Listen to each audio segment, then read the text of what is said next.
you're a chocolate peanut butter lover like me, this vegan peanut butter pie is going to be a dessert that you make on repeat.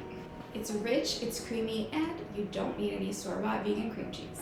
Oh hey, welcome back. If you are new here, my name is Steph and I make delicious recipes that don't harm animals.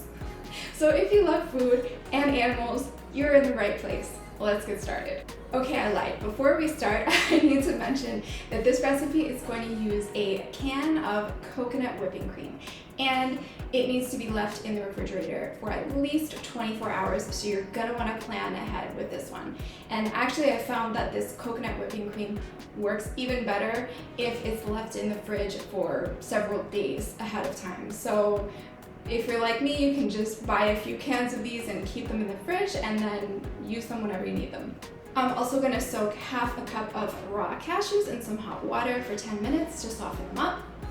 And we're going to need a 9-inch pie pan. You want to make sure you grease that well so that we can easily remove the pie slices later. For the crust, we're going to need some Oreo-like chocolate sandwich cookies and some melted vegan butter. I know there are many vegans who actually do use Oreos.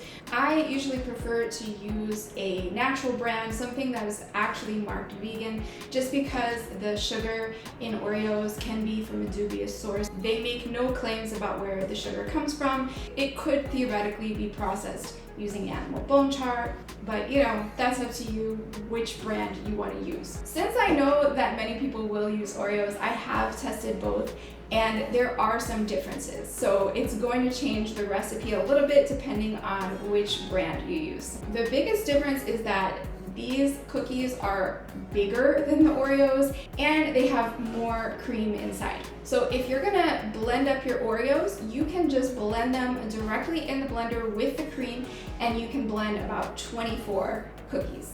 For the Back to Nature cookies, you're gonna use about 19 cookies. With these Back to Nature cookies, I recommend scraping out the cream from 4 or 5 of the cookies, because otherwise that extra cream in there is going to make it harder for the crust to hold together. If you're using another brand, compare it to Oreos. If there's more cream in it, you can scrape some of it out. And as far as the size and number of cookies, we're going for 220 grams of cookies. All right, so anyway, we are going to blend those cookies up into fine pieces. And then to make the crust, we are going to mix those crumbs with some melted vegan butter. Now, the amount of vegan butter that you're going to need is also going to vary depending on the cookies that you use. I found the Oreos needed about 4 tablespoons of vegan butter, while the Back to Nature cookies were good with about 2.5 tablespoons. So if you're using a different brand, just make sure that you're just getting it moist, but you don't want the crust to look greasy because this will make it fall apart. Okay, so now we're just gonna press this crust into the pan and up the sides, and then that's gonna go in the fridge while we prepare the filling. For your whipped cream, you are gonna need either a stand mixer or a handheld electric mixer to whip the whipped cream. If you wanna use store-bought whipped cream instead, check the link in the description with the recipe. I will have alternate instructions if you just wanna use frozen whipped cream or whatever. Just note that most of the store-bought whipped creams do have more sugar than this coconut whipped cream, so you would need to adjust the maple syrup a little bit. Okay, so we're just gonna put the entire can of coconut whipping cream into the bowl of our stand mixer and whip it up until it is nice and creamy. And then we are going to scoop out half of that whipped cream, save it for the topping, put it in a bowl and put it in the fridge. Okay, so next we're gonna get our blender and we are gonna add half a cup of maple syrup, 4 ounces of silken tofu, half a cup of raw cashews that have been soaked, 1 teaspoon of vanilla extract, and half a teaspoon of salt.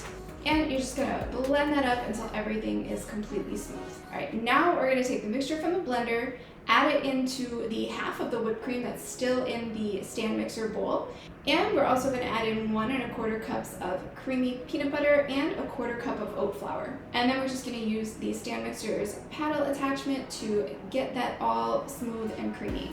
And finally, we're just going to take that mixture, pour it right into the crust, and refrigerate it for 4 hours or overnight. This pie is a little bit on the soft side, so to make it easier to slice, I recommend an hour before you want to serve it, pop it in the freezer, and that will firm it up a little bit. And then before I serve it, I'm going to take that extra whipped cream that was in the fridge, spread it on top, and I am going to chop up some peanut butter cups and sprinkle those on top.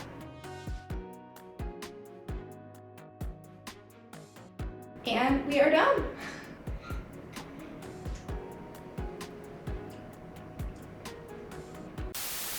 Hey, so I was editing this video and I am not sure what happened at the end of it.